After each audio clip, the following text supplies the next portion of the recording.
ইসলামী শাসন ব্যবস্থাকে দুর্বল করতে ইরানের রাজধানী তেহরান সহ বিভিন্ন সামরিক ও রাজনৈতিক স্থাপনা লক্ষ্য করে হামলা চালাচ্ছে যুক্তরাষ্ট্র ইসরায়েল। জবাবে ইরানও পুরো মধ্যপ্রাচ্য জুড়ে হামলা চালাচ্ছে। এমন অবস্থায় মিত্রদেশ রাশিয়া তেহরানকে অস্ত্র সহায়তা দেবে কি না তা নিয়ে এখনো প্রশ্ন উঠছে।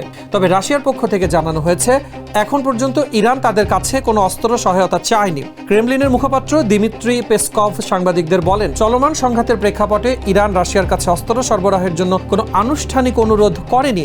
এ বিষয়ে মস্কোর অবস্থান আগের মতোই রয়েছে এবং তাতে কোনো পরিবর্তন হয়নি। আন্তর্জাতিক সংবাদ মাধ্যম আল জাজিরা জানিয়েছে, রাশিয়া স্পষ্টভাবে বলেছে যে ইরান তাদের কাছে সামরিক সহায়তার জন্য আবেদন জানায়নি। ফলে বর্তমান পরিস্থিতিতে রাশিয়ার পক্ষ থেকে সরাসরি অস্ত্র সহায়তার প্রশ্ন উঠছে না। জানা গেছে, গত বছর ইরান ও রাশিয়া 20 বছরের একটি কৌশলগত অংশীদারিত্ব চুক্তি স্বাক্ষর করে। এছাড়া রাশিয়া বর্তমানে ইরানের বুশের পারমাণবিক বিদ্যুৎ কেন্দ্রের দুটি নতুন ইউনিট নির্মাণ করছে। অন্যদিকে ইউক্রেন যুদ্ধে ব্যবহারের জন্য ইরান রাশিয়াকে শাহেদ ড্রোন সরবরাহ করেছিল।